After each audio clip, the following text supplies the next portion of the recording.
नमस्कार दोस्तों, मैं आनंद ओझा आपका एक बार फिर से स्वागत करता हूं हमारे यूट्यूब चैनल में इंस्पायर एजुकेशन में। आप सभी का फिर से एक बार बहुत बहुत स्वागत है। और मैं आपको इस वीडियो में कुछ करंट अफेयर के 1 से 8 तारीख के बीच में हुए जितने भी चीज़ें हुई हैं उनके करंट अफेयर के अपडेट देने जा रहा हूं। और आप सभी से निवेदन है कि आप ज़्यादा से ज़्यादा शेयर करें एंड ज़्यादा से ज़्यादा लोग वॉचिंग करें प्लीज़। तो ज़्यादा हम समय ना लेते हुए हम अपने पहले क्वेश्चन की तरफ बढ़ते हैं। और हमारे सेशन का पहला क्वेश्चन है कि निम्न में से किस राज्य के डॉक्टर को जापान सरकार ने rising of the year sun से सम्मानित किया, order of the rising sun से सम्मानित किया है? तो आपके ऑप्शन है, option number A Manipur, option number B Tripura, option number C Nagaland या ऑप्शन नंबर डी सिक्किम। तो इसका जो सही आंसर है वो है option number A Manipur. Manipur को ही order of the rising sun से सम्मानित किया है जापान के डॉक्टर ने। चलिए हम अपने अगले क्वेश्चन की तरफ बढ़ते हैं। और हमारा अगला क्वेश्चन है कि निम्न में से किसने लॉकडाउन के दौरान किराने और आवश्यक वस्तुओं को वितरित किया है? आपके option number A Amazon, option number B Ajio, option number C Myntra, option number D Flipkart. तो इसका जो सही आंसर है वो है कि फ्लिपकार्ट। फ्लिपकार्ट ने ही इन ज़रूरतमंद चीज़ों का वितरण किया है पूरे देश में। और बहुत ही अच्छे तरीके से इनका विकास हुआ है और इससे कई ज़रूरतमंदों की ज़रूरतों को भी पूरा किया इन्होंने। चलिए हम इस सेशन के अपने अगले क्वेश्चन की तरफ बढ़ते हैं। और हमारे सेशन का अगला क्वेश्चन है, ये रहा आपके सामने। हर साल अंतर्राष्ट्रीय श्रमिक दिवस कब मनाया जाता है? श्रमिकों मजदूरों का जैसे दिवस होता है तो वो दिवस कब मनाया जाता है?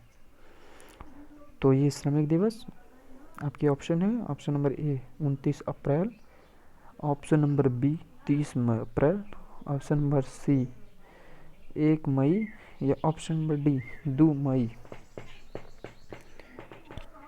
तो इस ऑप्शन में आपका जो ऑप्शन नंबर सी है यानी 1 मई को हर साल अंतर्राष्ट्रीय श्रमिक दिवस मनाया जाता है और यह बहुत ज़रूरतमंदों के लिए है। और चलिए हम अपने सेशन के अगले क्वेश्चन की तरफ बढ़ते हैं। और हमारे सेशन का चौथा क्वेश्चन है कि महाराष्ट्र दिवस और गुजरात दिवस कब मनाया जाता है? महाराष्ट्र और गुजरात दिवस ये दो राज्य हैं भारत के, इनके भी दिवस होते हैं जो दिवस कब मनाए जाते हैं। ऑप्शन नंबर ए 29 अप्रैल, ऑप्शन नंबर बी 28 मई, ऑप्शन नंबर सी 2 मई या ऑप्शन नंबर डी 1 मई। तो इसका जो सही आंसर है वो है ऑप्शन नंबर डी 1 मई। 1 मई को ही ये और 1 मई को ही ये हर साल अंतर्राष्ट्रीय श्रमिक दिवस और महाराष्ट्र दिवस और गुजरात दिवस मनाए जाते हैं। 1 मई को ही दोनों दिवस को मनाया जाता है। और यह भारत के दो ऐसे बड़े राज्य हैं जहाँ पे भी कोरोना का बहुत प्रचंड रूप है। आप लोग समझ ही रहे होंगे कि महाराष्ट्र की बात जब आ रही हो तो एशिया की सबसे बड़ी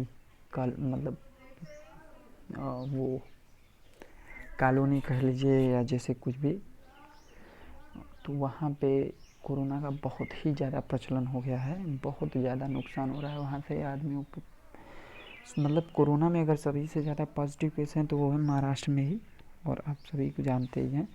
चलिए हम अब इस पर ज़्यादा विवाद न करते हुए हम अपने अगले क्वेश्चन की तरफ बढ़ते हैं। और हमारे सेशन का 5वां क्वेश्चन है कि 5 अप्रैल 2020 में किसने कोरोना से जंग, ये एक टाइटल दिया इन्होंने कि कोरोना से जंग दिल्ली पुलिस के संग, ये नहीं होता है नारा जैसे लगाते हैं लोग, वही दिया है इन्होंने। इस संघ की शुरुआत किसने की थी, ये बात है। तो इस संघ की शुरुआत किसने की थी? आपके ऑप्शन है A Ajay Bhatnagar, option number B M Akhiya, option number C Arun Mishra या option number D S N Srivastava. तो इसका जो सही आंसर है वो है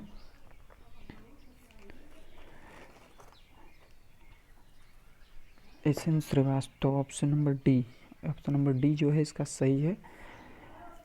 एस एन श्रीवास्तव ने इस चीज़ को बोला है, मतलब जवान से अपने, कि पुलिस के संग कोरोना से जंग। चलिए हम अपने अगले क्वेश्चन की तरफ बढ़ते हैं। हमारे सेशन का अगला क्वेश्चन है, सिक्किम के मुख्यमंत्री प्रेम सिंह तमांग ने कहा www.sikkim-government.feedback.org मतलब ऑर्गेनाइजेशन पोर्टल लॉन्च किया। ये एक साइट है, तो इसके बारे में इन्होंने लॉन्च किया है। तो यह किस शहर में लॉन्च हुआ है? आपके ऑप्शन है A Namchi, option number B Gangtok, option number C Lachung या ऑप्शन नंबर डी रांगपो। तो इस चीज़ का जो सही आंसर है वो है ऑप्शन नंबर बी, गंगटोक में यह चीज़ लागू किए हैं। इससे क्या हो सकता है कि आप इस साइड पे जब मतलब जाएंगे तो वहाँ से कुछ जानकारी मिल सकती है। ठीक है, चलिए हम अपने अगले क्वेश्चन की तरफ बढ़ते हैं और हमारे इस सेशन का अगला क्वेश्चन है 7वां, कि मई 2020 में आर्थिक मामलों के सचिव के रूप में पदभार ग्रहण किया है। किसको पदभार मिला है सचिव के रूप में आर्थिक मामलों के?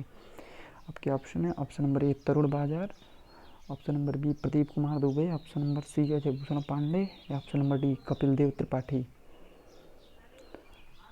तो इसका जो सही आंसर है वो है Tarun Bajaj, option number A. Tarun Bajaj को ही आर्थिक मामलों के सचिव के रूप में पदभार दिया गया है, जो कि अभी हाल ही में ये हुआ है। तो हम सोचें इसमें बता ही दें आप लोगों को। चलिए हम अपने अगले क्वेश्चन की तरफ बढ़ते हैं और हमारे सेशन का 8वां क्वेश्चन है, कि मई 2020 में यूके में प्रतिष्ठित रॉयल सोसाइटी का सदस्य किसे चुना गया है? आपके ऑप्शन है Karl Slym, option number B Ralph Speth, option number C William Lyons या option number D Cyrus Mistry. तो इसका जो सही आंसर है वो है option number B Ralph Speth. Ralph Speth ने ही इस सोसाइटी के सदस्य चुने गए हैं। और ये मतलब सोसाइटी में बहुत ही प्रतिष्ठित लोगों की सोसाइटी होती है, बहुत वीआईपी लोगों के लिए, हम लोगों के लिए तो होती ही नहीं है भाई। और ये यूके में होती है सोसाइटी। तो ये ज़रूरी क्वेश्चन मुझे लगा, तो हमने सोचा आपके लिए रख ही दें, कुछ आपको जानकारी हो जाएगी। चलिए हम अपने अगले क्वेश्चन की तरफ बढ़ते हैं और इस सेशन का हमारे 9वां क्वेश्चन है, कि मई 2020 में जारी आईसीसी टेस्ट रैंकिंग में कौन सी टीम को किस स्थान पर बनी रहेगी? मतलब कौन सी टीम किस स्थान पर बनी रहेगी टेस्ट रैंकिंग में आईसीसी के? आपके ऑप्शन है, option number A Bharat, option number B Australia, option number C दक्षिण Africa, option number D England. तो इसका जो सही आंसर है वो पहली टीम है ऑस्ट्रेलिया, और दूसरे पे भारत टेस्ट रैंकिंग में आईसीसी पे, और तीसरे पे इंग्लैंड, जो कि अभी हाल ही में ये टेस्ट रैंकिंग क्या बहुत मतलब पहले से ही टेस्ट रैंकिंग ऐसी बनी चली आ रही है। तो हमने सोचा ज़रूरत है इस चीज़ को बता देना आप लोगों को, अति आवश्यक मुझे लगा, जो कि अभी भारत देश में तो आईपीएल होने वाला था, जानते ही हैं। पहले 29 मार्च को रखा गया था, फिर 15 अप्रैल को, और अब उसका भी डेट हटा दिया गया है। अब आईपीएल हो सकता है इस सत्र हो ही ना, या नहीं होगा, कुछ कहा नहीं जा सकता। चलिए हम अपने क्वेश्चन को देखते हुए इस सेशन के आखिरी और लास्ट क्वेश्चन पे चलते हैं, कि मई 2020 में NTPC non technical post corporation के निदेशक के रूप में किसे नियुक्त किया गया है? तो आपके ऑप्शन है A Randeep Guleria, option number B Atul Sowat, option number C Ramesh Babuji या option number D Anil Kumar Chaudhary.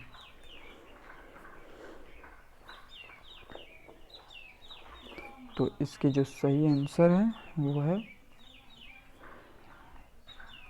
NTPC के महानिदेशक के रूप में रमेश बाबूजी को, ऑप्शन नंबर सी रमेश बाबूजी को ही इसका निदेशक नियुक्त किया गया। ऑप्शन नंबर सी जो है कि सही है। और बहुत बहुत धन्यवाद आप लोगों ने जो हमें ये करने पर बताया, और हम ऐसी वीडियो लाते रहेंगे आप लोगों के लिए प्रतिदिन। प्लीज़ वॉच इट एंड ज़्यादा से ज़्यादा आप लोग शेयर करिए इसको। बहुत बहुत धन्यवाद। चलिए हम चलते हैं, अब नेक्स्ट वीडियो मिलते हैं आपसे। Thank you so much for watching my video. Thank you.